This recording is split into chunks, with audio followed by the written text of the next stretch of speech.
I had a young lady come to me. She said a bowel movement came out of him as long as from her fingertips to her elbow, as big around as her forearm. She said that once it was in the toilet, they couldn't flush it down. Her husband had to get a shovel.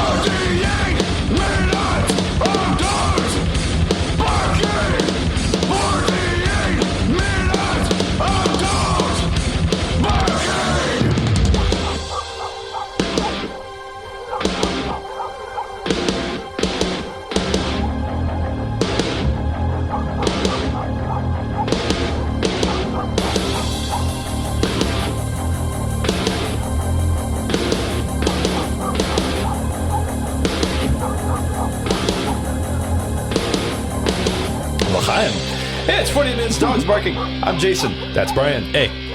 With us today, co-host the podcast Kill the Computer, a podcast about how the internet spills into the real world. First up, Caleb, a self-described noble, ape-like cryptid and whimsical dullard ambling about the Pacific Northwest, who writes about football and the internet. And last, but certainly not least, is June, a, quote, evil transsexual disinfo influencer who also hosts the podcast Ill-Conceived, and yes, works in social media at The Onion. Welcome to the show, everybody. Thank you. Hey. So glad to be here. So glad to have you with us. I'm so ready. The things we're going to talk about today, we haven't even really started talking about them, but I'm already crying laughing about it's amazing. These topics. It's so amazing. Yeah. It came to about Tuesday of this week, and I thought, what the hell am I going to talk about with these two people? They're so, oh man, what am I going to do? And then immediately, within 5-10 minutes, I was like, okay, I think I got it. It's just because these stood out so much, and it just got me. Brian, have you seen any of these? You doing what I'm talking about? Not really. Okay. Well, we're going to start off today's What's Hot Classic. That's our first segment with a Know Your Meme page, so you know it's always good.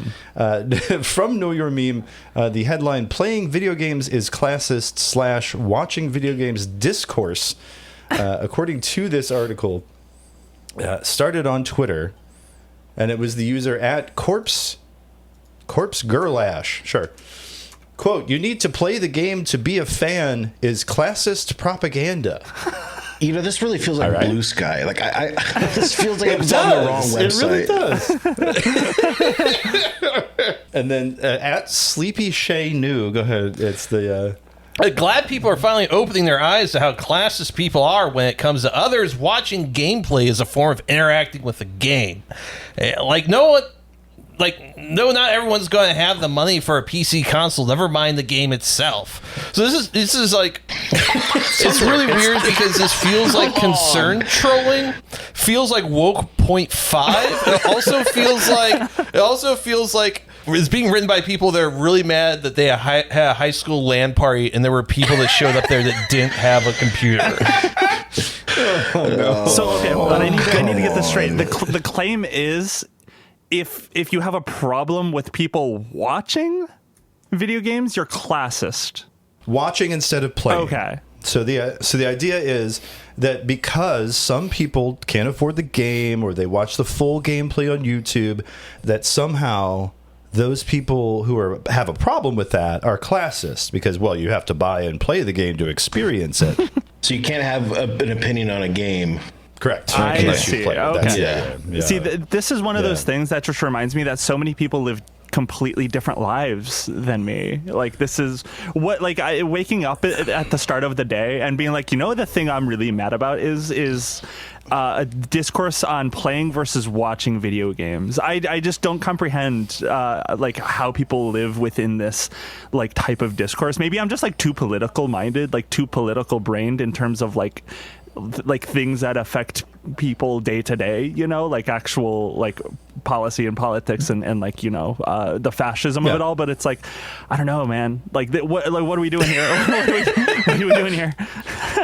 Real problems, you mean? Yeah, slow beef for his Let's Plays were the downfall of Western society or whatever. Let's Play is absolute classism. So this actually kind of dovetails for me with like the whole DoorDash discourse about like, well, I have 15 different disabilities and I need my DoorDash every day. It has this odd like, well, telling me I can't talk about a game unless I've played it is classist is the same in the same vein. It's that same kind of like, okay, you have to go touch grass at this point. Yeah, I mean, like, I hate with the DoorDash stuff too. It's like when people say that this kind of thing, it's like nobody like critiquing the treatler right thing. And I'm not even taking a stance here. I'm just saying this agnostically. Nobody critiquing the treatler right discourse or whatever like was including disabled people in the calculus for making fun of that. You know what I mean? Yeah. Right. Yeah.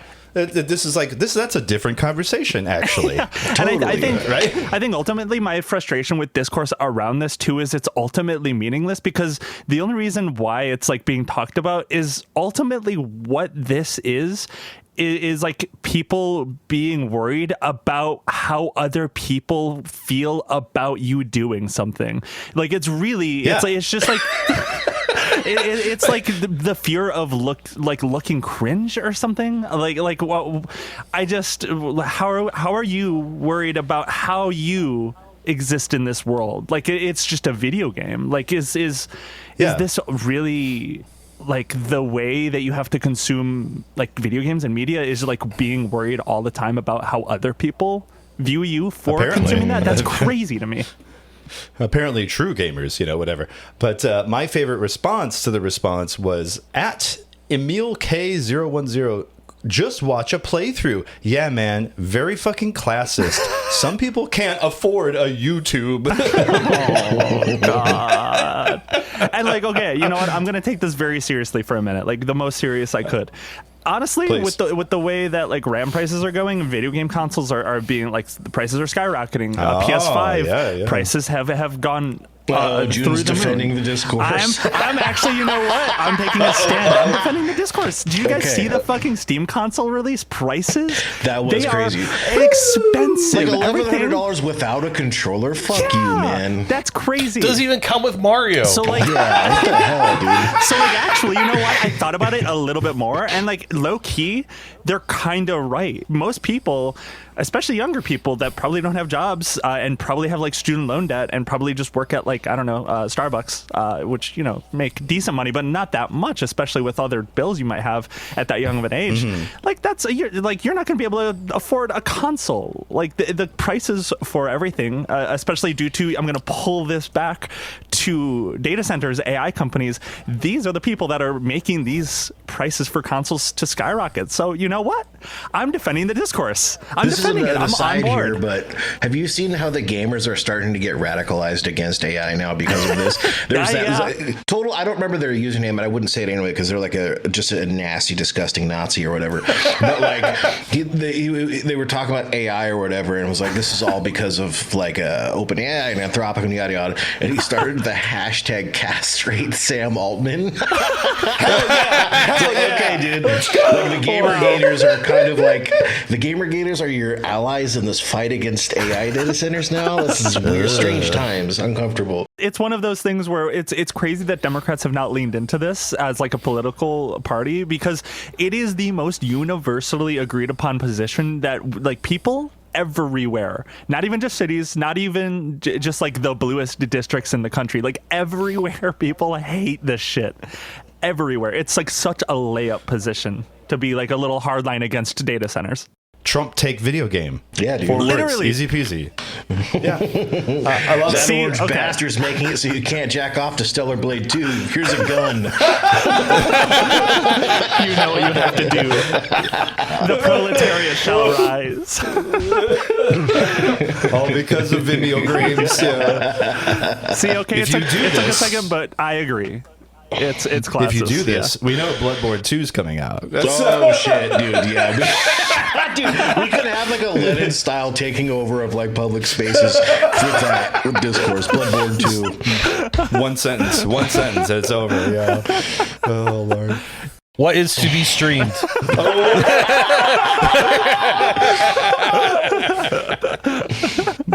That's why I love Brian. He just comes in with that layup out of nowhere. That was good, dude. Well, speaking of AI and things being ruined, SoftBank had a weird week. Yeah, dude. Yes. I could This not is like believe this. Time Cube for finance. It is. It really is. So, I can't believe this is real. This is because I had to double check. I'm like, okay. First of all, this comes from a post from Ed Zitron, 5-time guest on the show, multiple-time guest on your guys' show. Ed's a mensch. I love him so much. And I'm like, okay, this is coming from Ed. This has to be real, right? But he does include in his post a link to it. So it's apparently legit. So Ed posting here at edzitron.com, by the way, those of you not on Blue Sky, join now and follow Ed. SoftBank's investor presentation is one of the greatest things ever made. I've been thinking about it all day. These are the real... Yes, by the way. Confirmed. Oh, I know. These are the real slides shown in a speech where Masayoshi Son said he wouldn't retire for at least another decade. The goose stuff is truly demented. Bravo. And he includes images from the slide deck, and they are totally out of this world. Here's a few of them from the post itself. These are all AI generated images. Of course they are. Of course they Psychotic, dude. It's a goose with its insides being a factory. It says internal mechanism pointing to the factory, like we couldn't see that. Okay. But then the goose eggs that are coming out all say ASI, which is their term for artificial intelligence, artificial something intelligence. It's in the deck. But it says the true source of value. Golden egg factory inside the goose. What you see are the eggs. What produces them is the factory itself. Which is, of course, inside the goose. Yeah. Okay. The next slide. The next slide. The goose standing in front of the field of golden eggs, which no longer say ASI on them, by the way. It says market capitalization equals egg value plus goose value.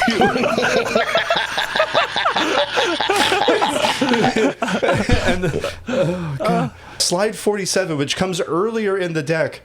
Shareholder value equals 3 eggs. Goose was not valued. Goose was not valued. Goose value 0 question mark? Oh, dude, I have tears in my eyes. And then my favorite slide. Yes. It's eggs do not lay eggs. 3. And then an arrow, 74. Increase equals 71. And then the following slide, the goose raised its wings in triumph. It was the goose that created value. Goose value 71, dude. I don't like this version of Monster Rancher. No. This is the greatest thing ever made. Not to go back a second, but I cannot get over the market capitalization equals egg value plus goose value. Oh, yeah, okay. Oh, yeah, that's right. Oh, I didn't think I about it have a like that question before.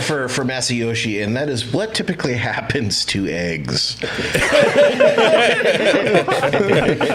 Trump take egg? Yeah. This is the golden, Golden egg eggs Trump from the had. Melania documentary. This Yes, is what yes. golden eggs. That's where they go from. That's it.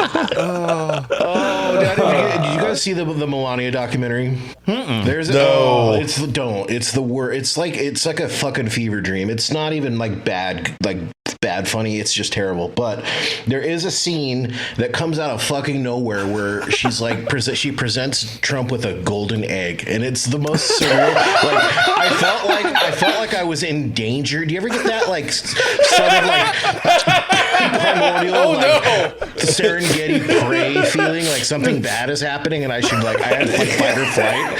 Watching Melania present Trump with a golden egg was like half the country's on fire and like you know all this shit is going on. He's just like very good egg, you know. It's just the worst fucking thing. Nice egg. Yeah. Oh, God, so His it's just brain's 90 just minutes leaking. of watching the bathroom handle jiggle. It really wasn't much different. Like there's like the only thing that we learned about her, because like if you know anything about Melania, she actually has a pretty sympathetic backstory, but it goes into none of it for whatever reason. Instead, the only thing that you learn about her is that her favorite song is Billie Jean, and she sings it in the car. Okay. very, very surreal. And she's like being just sort of hauled around in various black SUVs to different places. Caleb, like you said, it's not worth watching, but I think all of those weird moments were so surreal, but still my favorite moment of that movie, still to this day, was that it was like filmed right around the inauguration, and in that like period, Trump, in this documentary, he says to the camera, "Oh, Melania, she loves her little office in the East Wing doing her little duties. She loves the East Wing." And then the movie came out the month he tore down the fucking East Wing. It's so good. It's so good, dude. It's so you like good. that East Wing, do you? I always felt like Melania was kind of like Bjork for people that grew up with above ground pools.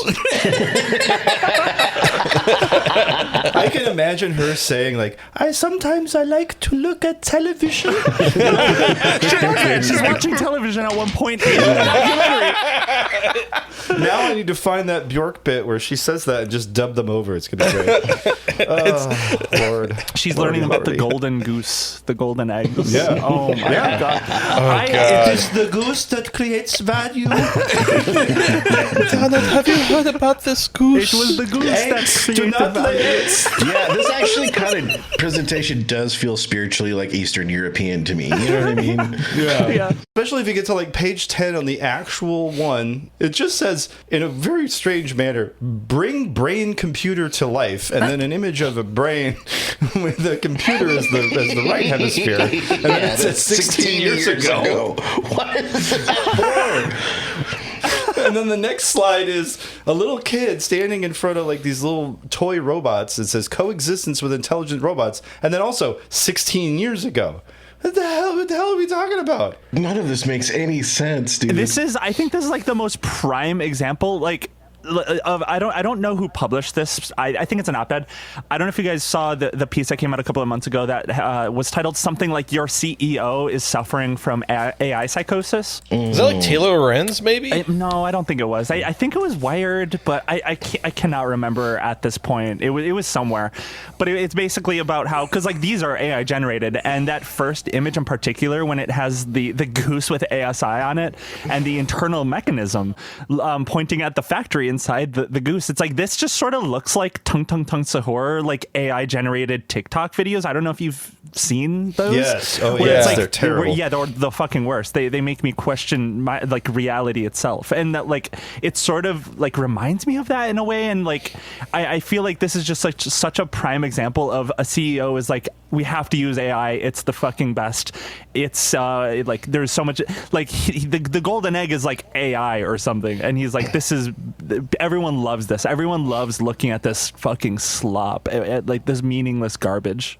I work at a nonprofit, and there is currently a war between the lunch pail rank and file people and senior leadership, because senior leadership wants to like force AI into everything we do. And it's like, we don't even have data sets that are that big, even if we wanted to make an argument for it. It's just like, it's like, why are we doing this? And like one of the guys tried to explain it to me, he's like, or you could just talk to me. Why do we need to like have like Chat GPT or Claude get invested in like have everything we do? Like, again, it ain't that deep. Yeah. But what if your tasks took twice as long and cost thousands of dollars a month? And you had to correct it every single time. Yeah. The other night, one of my best friends from high school was in town, and so we caught up a little bit. We talked, we chatted. He works in a specific tech company, and he was telling me about the dynamic of this tech company that he works in, where they're they're sort of leaning heavy into AI usage, and he was talking about how one of I believe it's like the department of the AI division at this company was talking about how, it's like, oh yeah, our AI only gets things wrong 10% of the time. And it's like, okay, wait, That's a lot. That's a lot. That's a lot. And he pointed that out. He was like, he was to this guy. He was like, 10%'s a lot. And then the guy was like, well, if we have another AI agent like double checking it, like at the same time, it drops down to 2%. And it's like, wait, so you have to have like 2 agents, and it's still 2% wrong all of the time? That's fucking. This is. That's an average. That's an average. It's an average, and that's just Some putting days might aside be the better. fact that it could be hallucinating. Like that, we don't know. Yes. We don't know. We don't know. Yeah. They might not understand that goose or that eggs are not the value here. It's the goose. They don't get it. Exactly right. Yeah. Well, speaking of people that don't get it, The Paper in the UK, an opinion piece by Will Gore, managing editor at the iPaper. First of all, the managing editor, drop it in the op-eds page. Okay. The headline, I'm a man, and the sight of other men topless in the heat offends me deeply. The managing editor felt this strongly that he had to actually cross over into the editorial section to do this. Yeah, he had to be like, you know what? Screw I'm typically this. a newsman, but I have to say this. I got to take a stand here. The subhead, we may be basking in an extreme heat wave, and in the UK they absolutely are. But let's get one thing straight, gentlemen. It's never appropriate to take off your shirt in public. Ever. Ever. Okay. Ever. I don't know where this is going, but I hope that this is like some weird pseudo woke argument where it's like it's in solidarity for women. They have to wear bras and tops to cover up boobs. Why do men afford the luxury to have their shirts off? I hope that's like where it's going, but I don't think it is. No, sadly that's not. This is one of my favorite opening paragraphs. I just got to go for it. It's hot. You're sweating. An ice lolly and a hand fan. Fuck. An ice lolly and a hand fan just won't cut it. Jesus your hand rises. Christ. Your hand rises to your collar and you undo a button or two. Maybe you think. Already, why is this written like a gay fan fiction? What are we doing? I'm already massaging my nuts. Essentially, By put my affinity hand. means he's bricked up. I'm chubbed up. I'm like, all right, British. All right, governor. Oh, he did it next. We need the chub rating as we go through this article. Maybe you think the shirt could just come off. Stop right there. We may be basking in an extreme heat wave, but let's get one thing straight, gentlemen. It's never appropriate to take your shirt off in public, ever. There are broadly 2 types of men who fail to follow this advice. Again, I think he's about to talk about his type. First, there are the buff gym bunnies who are desperate to peacock at passers-by in parks and gardens. These are the guys with six-packs or something akin to it, who usually consign their pitiful strutting to their health clubs, but who like to whip off their tops in public at the first hint of sun. They flex a peck, much as another man might raise an eyebrow. They delight in glistening oil, even at a children's party. Are we doing, dude? Just come out as gay. Like, that's fine. It's 2026. Like, it's fine to like think about men in this way. It's not like bad. No sex, please. We're British. Yeah.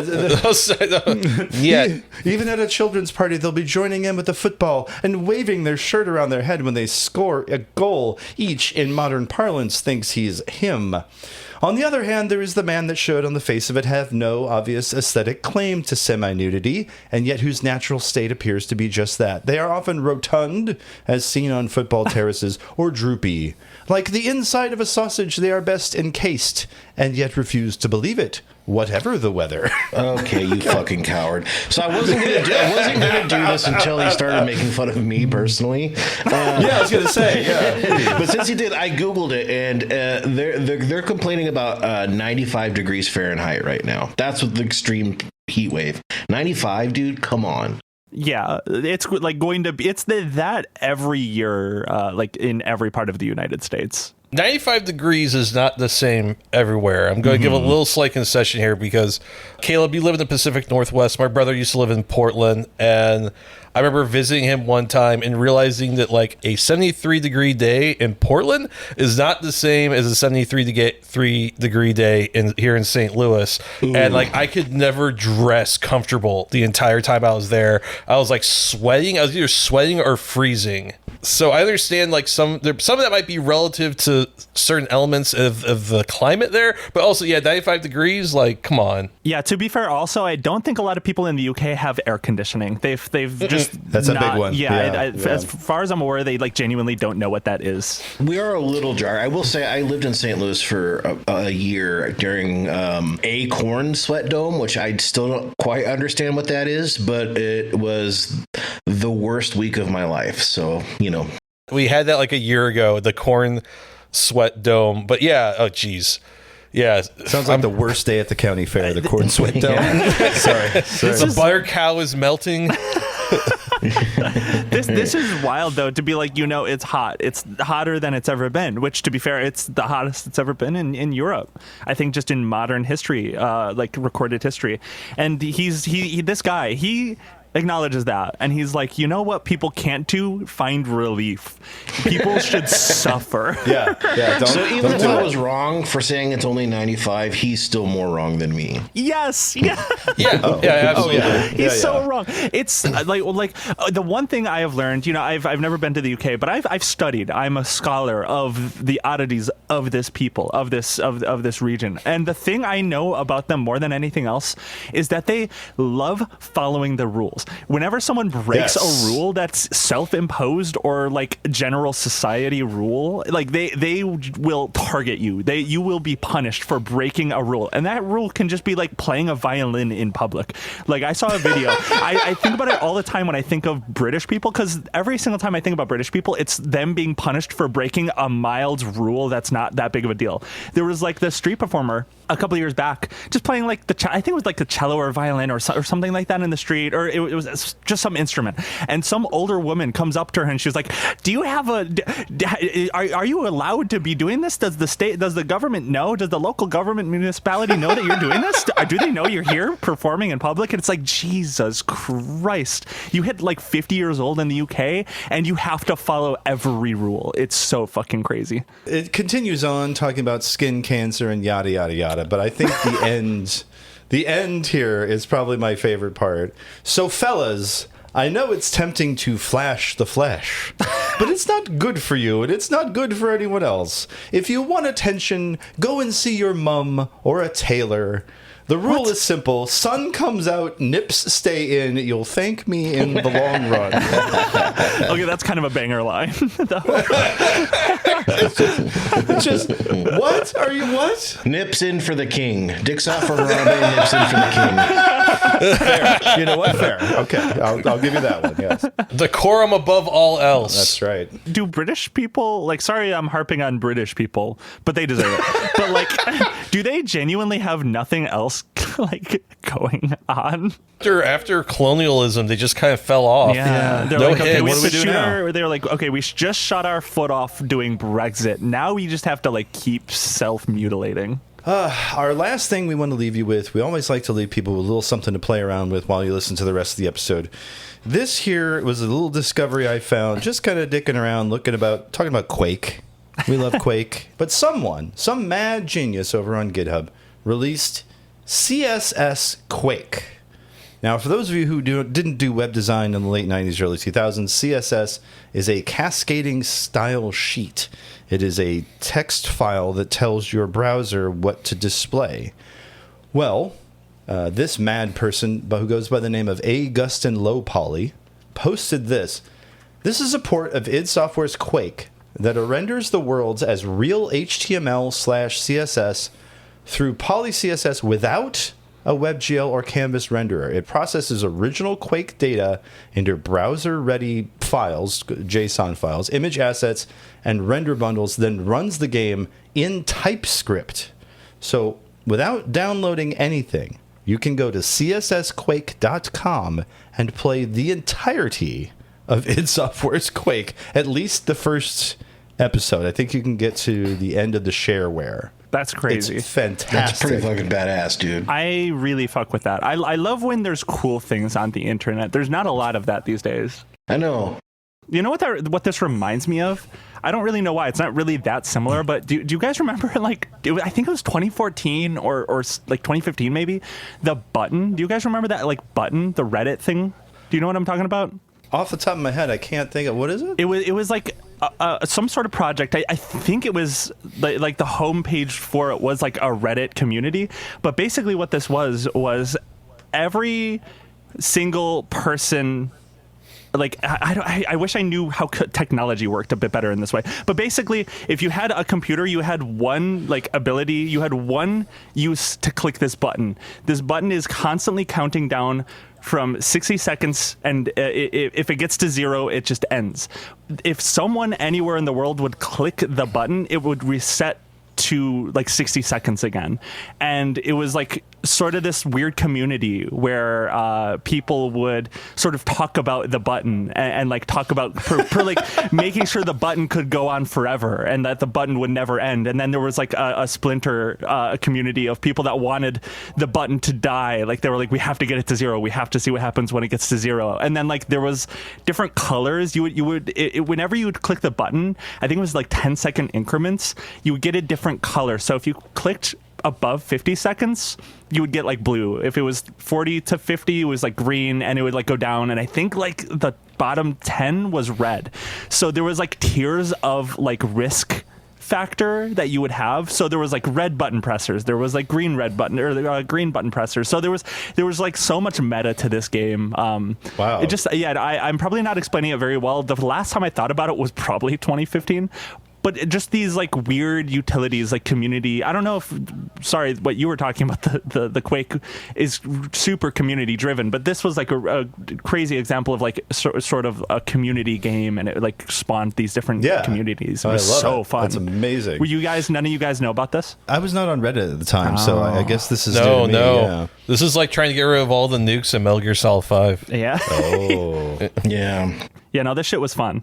I was really active in there. I think I don't remember what color button press I was, but I think I was orange, which was like I do love like that close. Reddit was like kind of reinvented racism too, like button racism, because I do remember that like there was like intrafaction fighting because the button, as I recall, I do remember a little bit about this, and like there were the different factions, and then like it only lasted like a month or two or something like that, which I would have thought It was 2 months. I think it was a couple of months. Yeah, and they were like those lazy fucking no good green whatever the greens fell asleep on the job or whatever. They wasted the press. Yeah. No, there was like I think every color had their own like Splinter Cell Reddit community page. So there was like button purple, there was button blue, green, yellow, orange, red, and then there were the grays.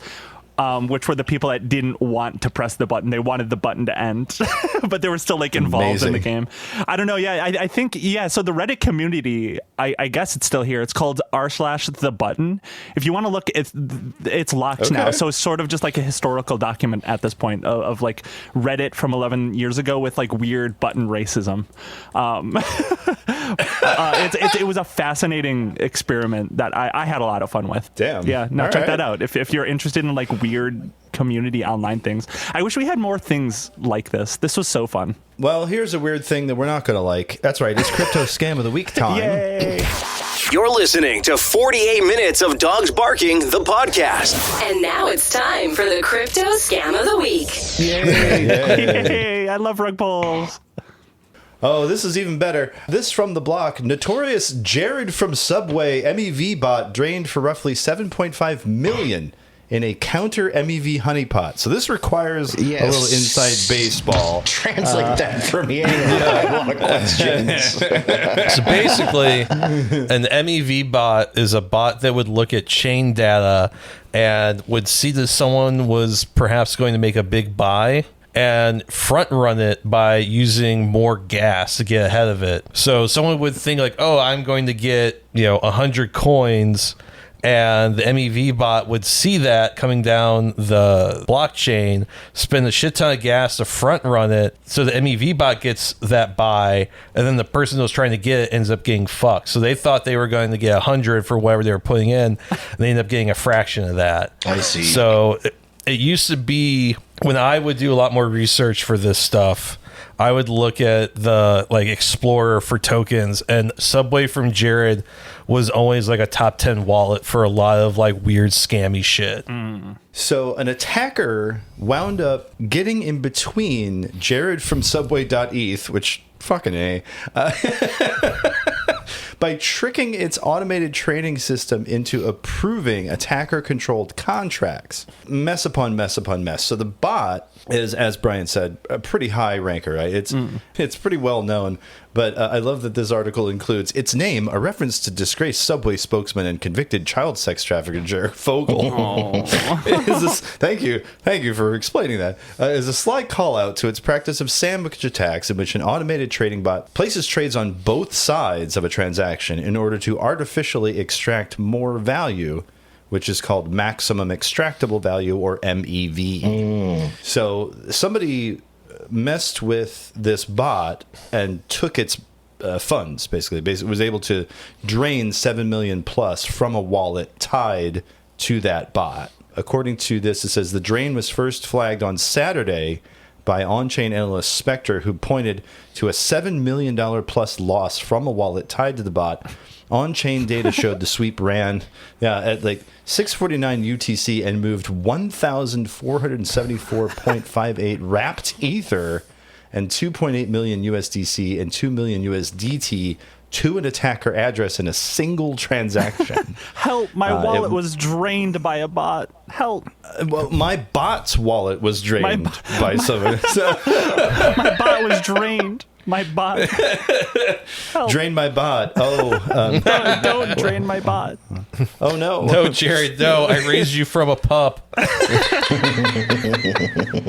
God, so yeah, Blockade, which is one of the people that was investigating this, said the incident was not a phishing attack, private key compromise, or a flaw. The firm said attacker-controlled contacts induced the bot's system to grant approvals. So whatever toxic code was introduced, it basically allowed this attacker to say, give me all your money. It's an old-fashioned stick-up. The wallet inspector. Yeah. Quite literally, yeah. But yeah, apparently this same attacker deployed 66 counterfeit token contracts that imitated all these coins, the WETH, USDC, USDC, paired them with fake liquidity pools, and so to the bot, the routes resembled profitable opportunities it's built to find. As the headline says, it was a honeypot for this type of bot. Truly. Okay, now we're talking. Like in the past couple of weeks, we've done crypto scams that have sounded like, oh, this is very cut and dry. This right here, that's some smart shit. Personally, I think that's it took some artistry to pull off this scam. It wasn't just like, hey, so Huck to Peanut the squirrel coin rugged for $50. This is a complex one. You really have to like fucking lock in and understand. Like, yeah, this isn't some pumped out fun type shit. No, those are definitely going by the wayside. Thank God. Yeah, Pumped Up Fun really killed this segment, because it used to be like out of morbid curiosity, I was unemployed during the early days of the pandemic. Nothing going on. Sitting at home. I was like, I want to understand like crypto and stocks. So I started researching, and just like so I could understand it. And turns out it's all bullshit. Money isn't real. Yeah, it's a fake idea. The like way I understand Pumped Out Fun, because for a long time I was like, why are people always buying into shit coins, meme coins? Because every single time they are just rug pulls.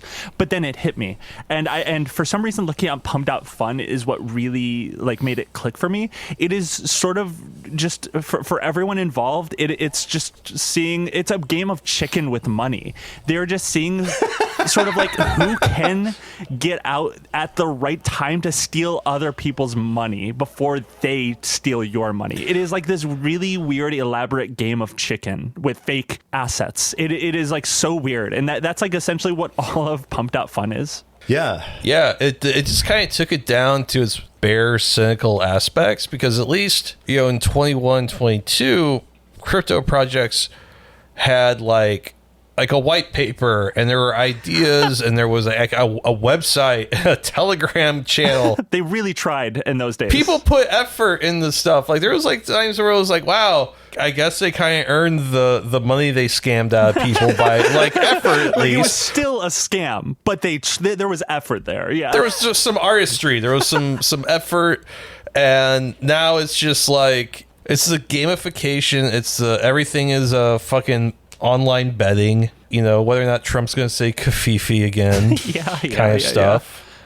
I'm all in on that, by the way. I don't know. Yeah, if I'm all in on Kafifi. And we need a Kafifi coin. I'm sure it's out there. Our main topic tonight is I wanted to talk about this weird comic series that I remember from the mid 2010s, and it ties into this larger topic that's referred to by the name gangstalking. Are either of you familiar with what gangstalking is, kind of as a baseline? Gangstalking is defined by a number of different places, but as a number of different things. But I like to think of this particular one from the Explain It Like I'm 5 subreddit. What exactly is gangstalking, and what about it is fact and fiction? And the top answer with 1.3 thousand upvotes here is by user Suga. Gangstalking is a particular manifestation of paranoid schizophrenia. Specifically that everybody's out to get me. The internet has enabled paranoid schizophrenics to network, sharing and reinforcing their delusion.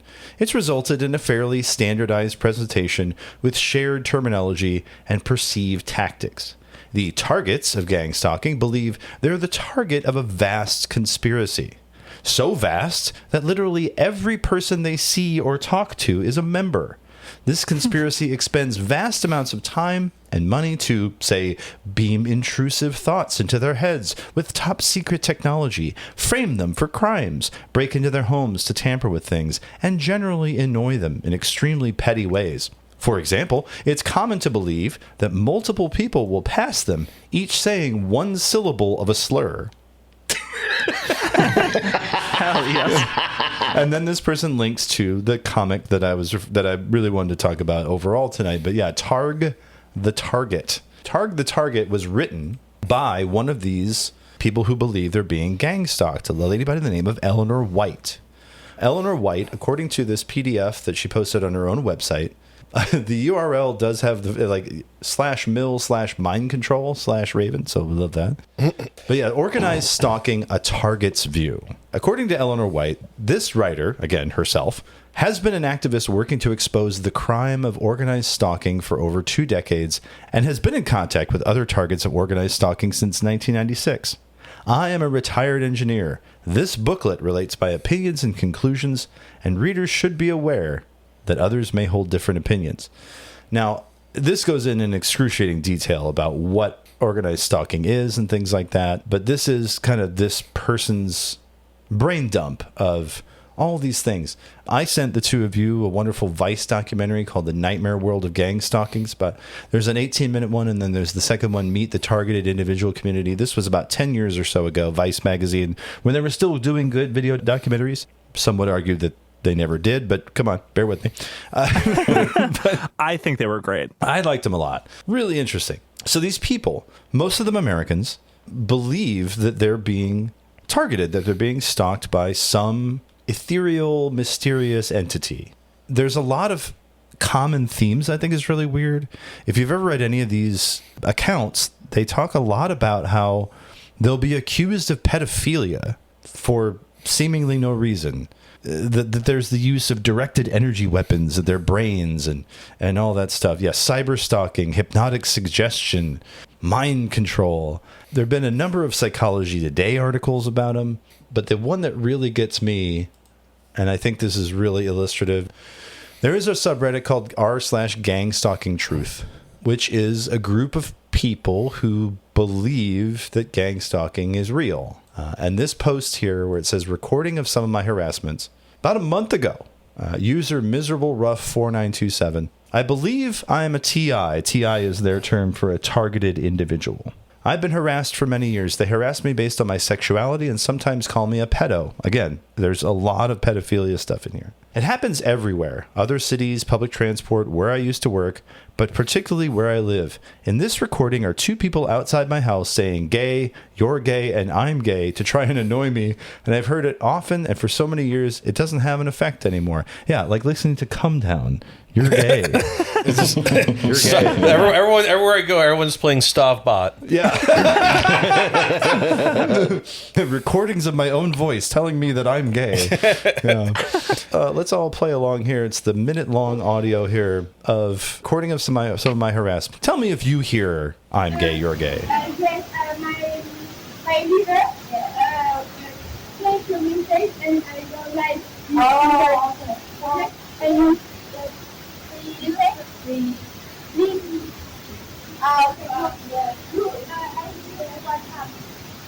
Can't say that I do, folks. Yep. It's just a kid talking somewhere. Yeah, that's what I hear. Just like a child. Yeah. Is this not even like a Call of Duty lobby? Like you're not getting called gay here. I hear like crickets or a frog or something. I don't know what that is. Yeah, so it's about a minute of audio clearly recorded just like outside of their home, and it's just people on the street, and they're saying this is some of my harassment. Yeah. In the post, they did say, I reported it to the police and asked them to investigate why this was happening many years ago. But after interviewing my neighbors who also do it, they said they didn't come up with anything. Just so you know, I have been diagnosed mentally ill for hearing this kind of stuff. They put me on medication which I have been taking for years, but I still hear it coming from actual people, so I don't know if I believe I'm actually mentally ill. I played this recording to my psychiatrist, but she says it's just two people talking, and she can't hear what I claim and have been diagnosed mentally ill for. I am not sure if she is telling the truth or she is in on it. Oh, there we go. Oh, boy. Yeah. But no one believes me, including my family. Am I just crazy and need medication, or can you hear it and I am a victim of organized harassment? Thanks for listening. And the number of people replying in earnest, do you have audio masked with high frequencies? Sorry to hear that. I believe you. I recorded mine too.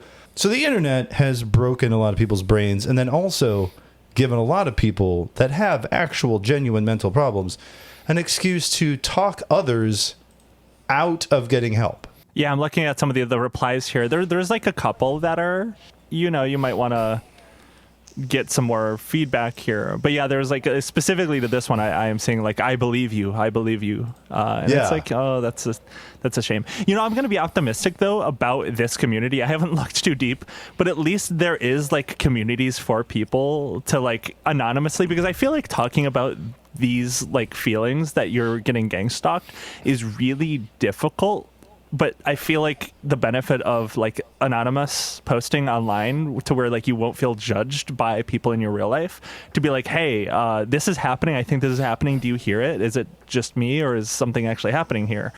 So I think it's probably good that there are these communities. I'm sure there has been a lot of people. Sorry, June. I'm going to push back on that. This is awful. What's going on here? I get what you're saying in theory, but there's one moderator, and his tag is reptilian shapeshifters suck. This is the person running the show.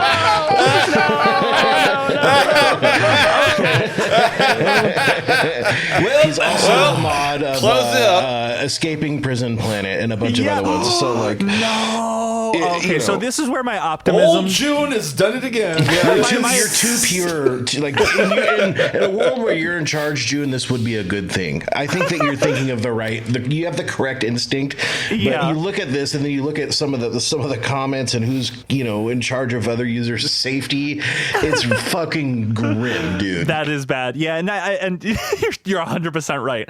And I've actually seen. I've never explored this on Reddit in particular, but I've seen a lot of these types of people, like gangstalk people, come up on my like Instagram reels in the past, where I'll just be scrolling, and there will be like the same person, the same couple of people being like, I was at the gym today and there was someone watching me through the window. They were driving around in circles outside the gym, keeping track of my location. And like a lot of people in those replies, of course, because reels are like egging it on a little bit, and they're like loving it. They're like, oh wow, this is hilarious, this is great. But it's like, okay, but this person like probably needs help and is genuinely terrified. Like, this isn't good.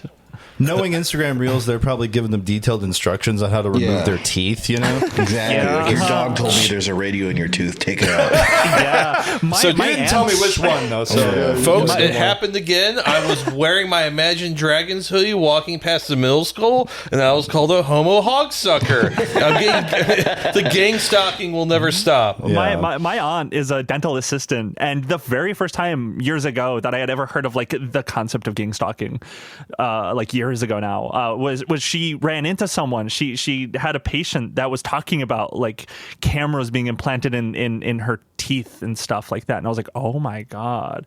So it's a wildly common thing, I think, for especially dental assistants to run into, like dentistry. It's just interesting to me that, you know, this is a predominantly American thing. And, you know, I thought that, like, when I was reading the notes for this, that kind of stuck with me of like, what materially could be the cause of this. And I don't know if it's just like because of our, you know, our history with things like MK Ultra, or like the inherent ontological violence of living in America and gun violence and things like that, or this sort of like cultural and economic emphasis of the individual breeding a certain sort of narcissism that is just going sour. But like, I don't get it. Like, why this is, it's not completely American, but I was kind of reading into that. It is almost exclusively like a Western or a US thing.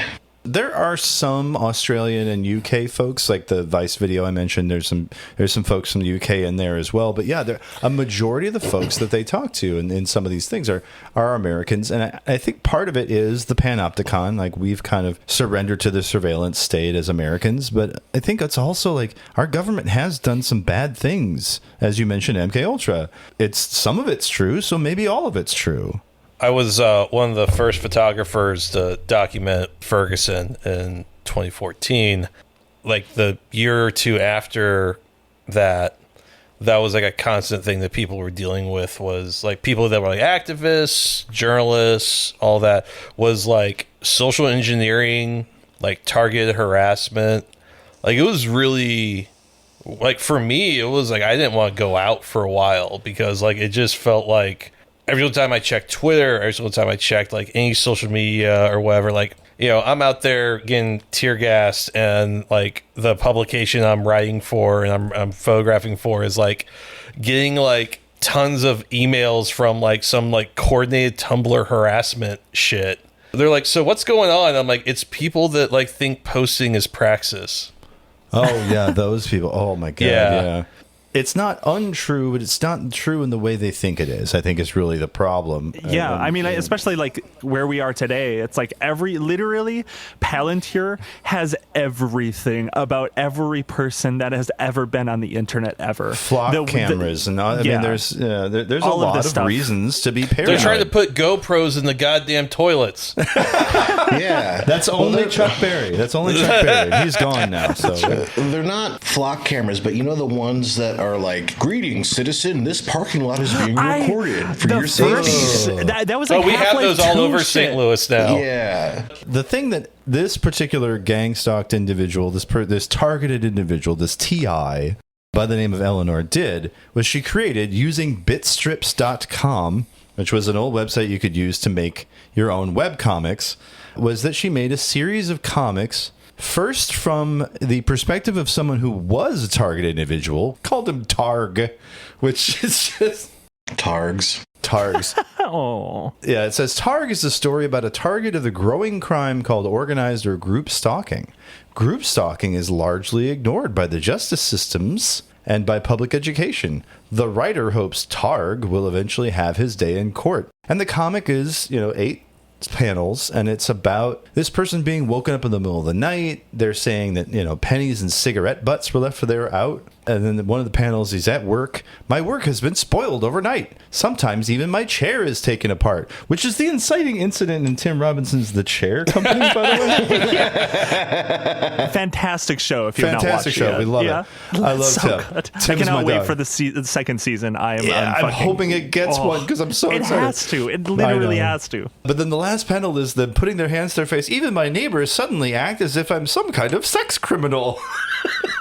So that seems to be sort of like a common through line. It here. is, yeah. Yeah. It's what it is I think that's a common symptom of OCD. But OCD leads people to like think that they might be like pedophiles or that they might have done like a sex crime all the time too. It seems to be a very common theme with different mental illnesses across the board. It seems, yeah. There's a PDF that Eleanor put together, which was the 3 different compilations of Targ comics. Yeah, I'm looking at this now. Yeah. In episode 2, Targ is spit upon.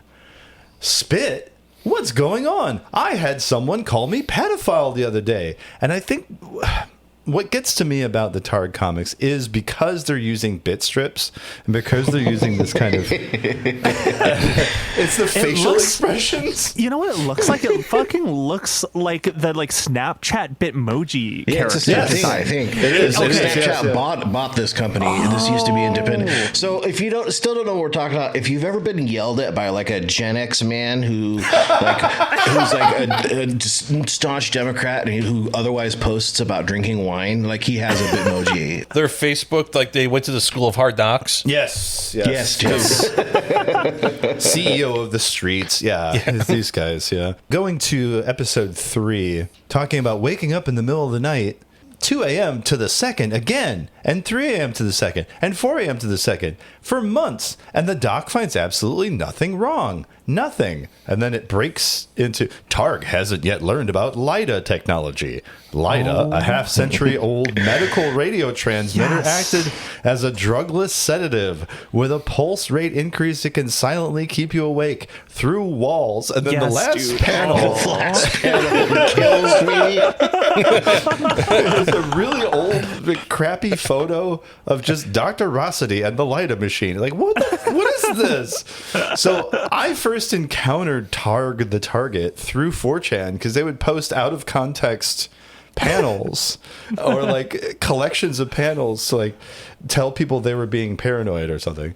Episode 4, trigger warning, does involve the death of an animal. Somebody cut my cat's throat and left her on my doorstep. The police often twist the complaint as to blame the victim. But episode 5, one of my favorites, multiple people pass by Targ during the day. One saying stew, the other one saying pid, one saying R, the last one saying soul. What was that about? Oh, stupid arsehole. You have a nice day too, friends. Oh, man. Yeah, there's genuinely disbelief. This sucks. This sucks a lot, dude. Just on the surface, it's like kind of, you know, to see, I don't even want to say on the surface it's funny because it's like just not. It's like sad, but like I wish it could be funny. It's just like whenever I see stuff like this, it's just like, man, I hope this person finds like hope somebody fucking here. stepped in. Yeah, I did see there were only how many episodes?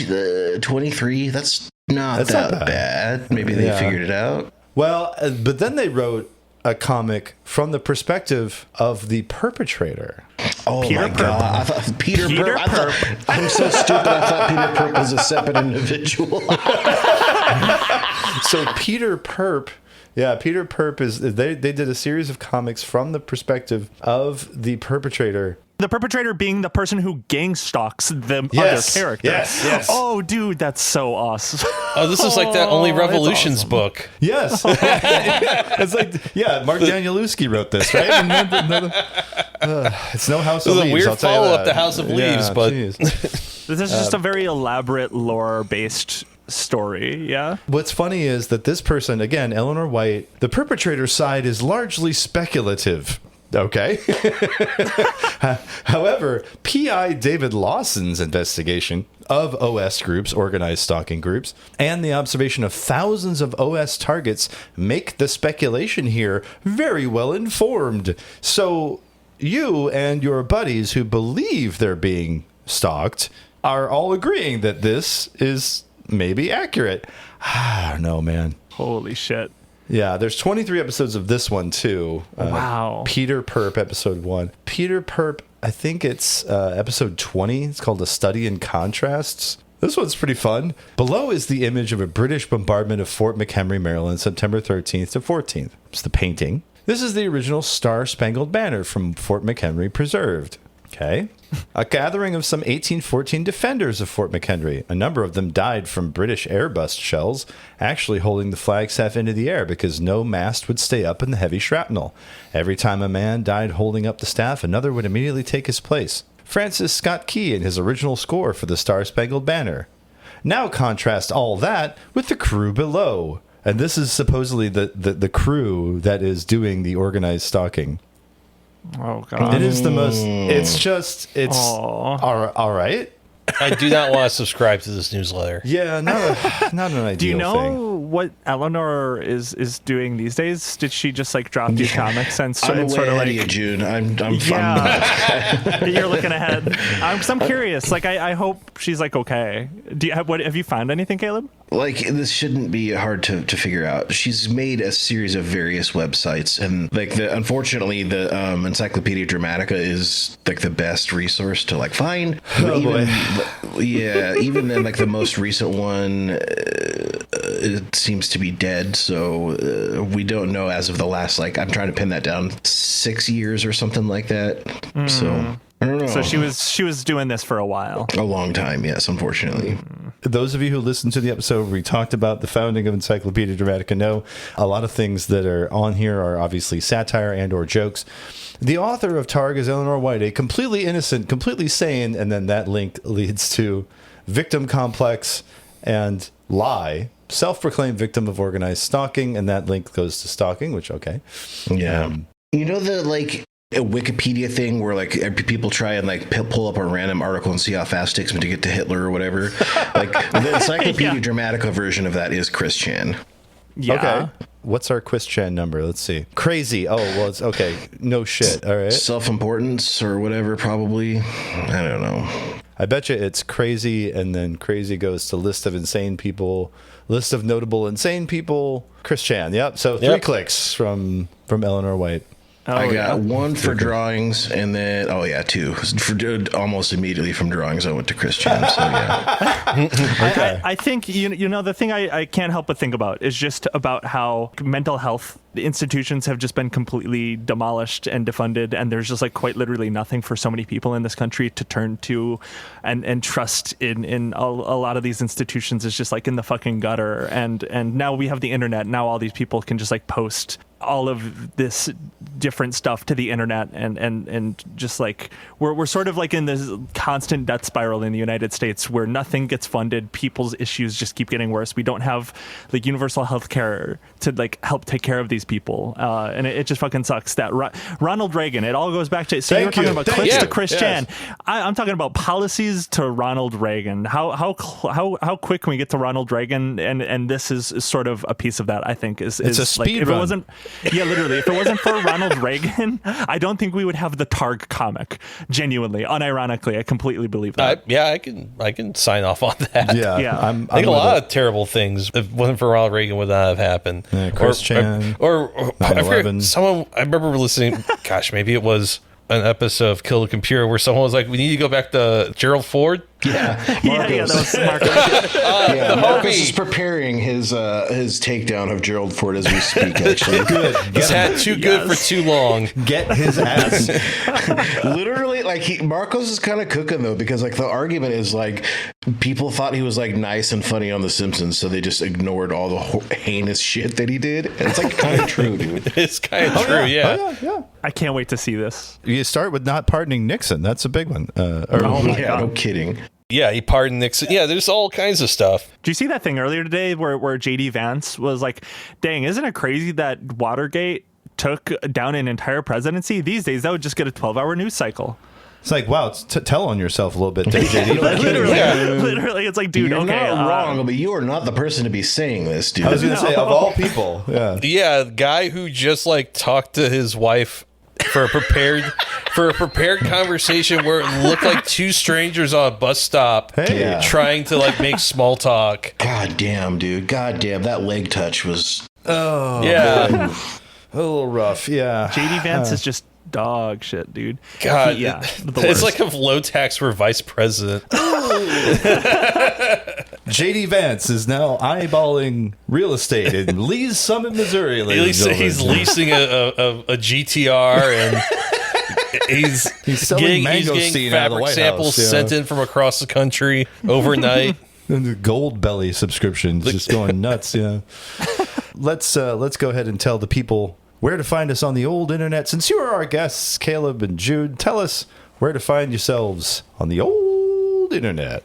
June, do you want to do the plugs? Yeah, sure. So if you want more of Caleb and I, you can listen to our show, Kill the Computer. You can find that show pretty much anywhere that you're probably listening to this show right now. Basically, it's just a show about how internet culture sort of bleeds into the reality of politics and just everything around us in the world that we see.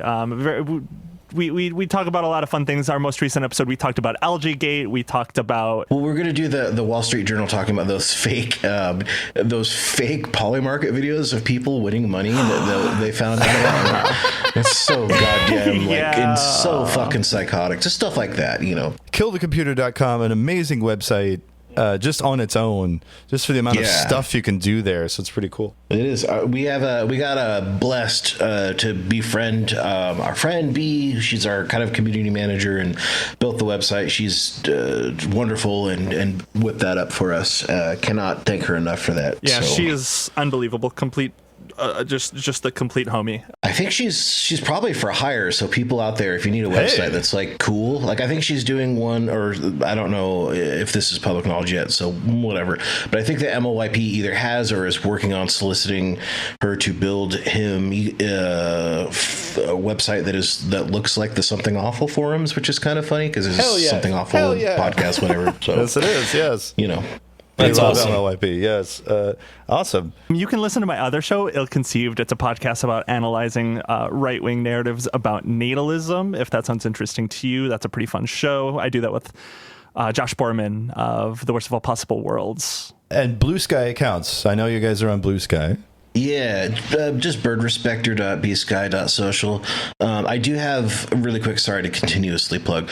We mentioned Ed earlier on the show. I have a podcast with him. We talk about football with a Minnesota Vikings beat writer who you may have heard of named Arif Hassan. It's a lot of fun. That is on Blue Sky at 60minutedrill.com. I haven't heard that one yet. I got to listen to that. That's amazing. Yeah, so the thing was, is like we did it for like a season and it was like a pretty big, like not big success rate, but it was like, it was well received and we did it. And then like off season happened and we just never really recovered.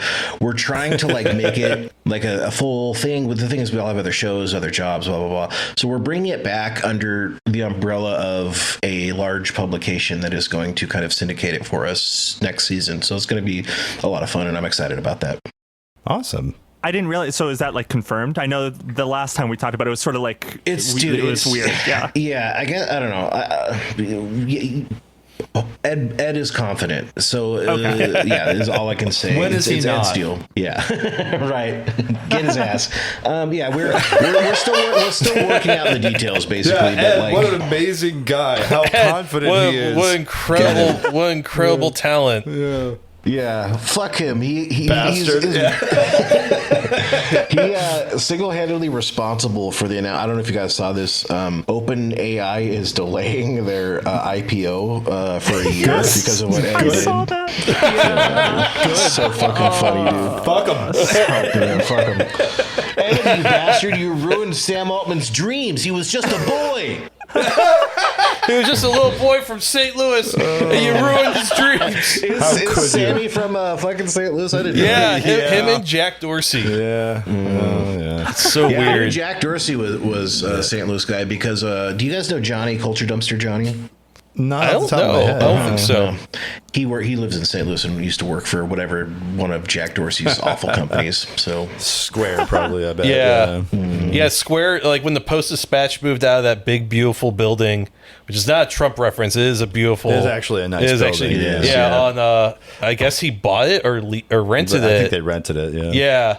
Yeah. I only was ever in the Post-Dispatch building once, and it was really crazy to see all of like the old school printing presses and oh man. Yeah. Anyways, what a weird thing to turn into to like the digital money building. Yeah. Goofy. Anyways. So Brian, where can they find you online? You can find me on Twitter and Blue Sky at iShotGuydibord, ISHOTGUYDBORD. You can also find me on Instagram at a music photographer. And if you want to check out my well-curated portfolio of people with their mouths open, you can go over to assholemusicphotographer.com. And if you want to check out a woefully neglected Substack, you can go over to amusicphotographer.substack.com. Awesome. And if you want to check out the last and only good media website in St. Louis, you can go over to theartsstl.com. Jason. Yes, sir. Oh, right. Yes. Where can I be found online? Any place. Where can we gangstalk you? No, please don't. Chances are, if there's a video crime, it's online. It's me. That's going to be Twitter, Blue Sky, etc. I'm not really on Twitter except to promote the show because, it's the Nazi site. But I'm on Blue Sky. I'm on a bunch of other places, Letterboxd. Any place there's a video crime, chances are that's me. VIDEOCRIME. You can find me on a podcast that's not this one. It is called Submitted for the Approval of the Midnight Pals. There, I play a fictionalized version of horror icon Stephen King. Seasons 1 and 2 are available for your perusal. It is hilarious, and I recommend you check it out. You want to get in touch with this show in a number of ways, please do that thing. Give us a call, 314-246-9766. That's 314-AHOY POO, if you like to spell with your telephone. You can shoot us an email, Jason at 8minutesdogsbarking.com, or Brian with a Y at 8minutesdogsbarking.com. You can support the show, patreon.com/48minutesofdogs. There we have our post-show hangout called Thanks I Hate It. Caleb and June, hopefully you'll hang out for that. We're going to hang out for a little bit longer. Hell yeah. Okay. Yeah. Hell yeah. That'll be available for you a couple days, maybe a week after this show originally airs. We also have our shock.jpg best of for those of you who miss that segment of the show. Still working on those. Various levels. There's various different rewards. It's all there. Patreon.com/48minutesofdogs. Well, that about does it for the program. My name's Jason. That's Brian. We got Caleb and June in the cut. We always let our guests have the last word. So tonight, what are the two of you going to leave us with? Shit. Caleb, who was that algae guy? Look up the photo of the algae green water company. Oh, the Mafazio guy? John Carafo? No, I'm sorry. That is wrestling. That's WWE star Paul Bearer, if you ask me. Yeah, no, it's John Carafo. Look up John Carafo. Look up the image of him. Google you John will love Carafo. looking at him. The John Carafo Revolution. Yeah, Google John Carafo. I think that's his name. Yeah. Okay. Yeah. Look, no, Cafaro. It's Cafaro. John Cafaro. Look up John Cafaro. Look at him. He's beautiful. He's an incredible person. He's amazing. Just one of the most perfect specimens of the years that we're living in right now. Excellent. That's what I'll leave you with. Thank you all. Thank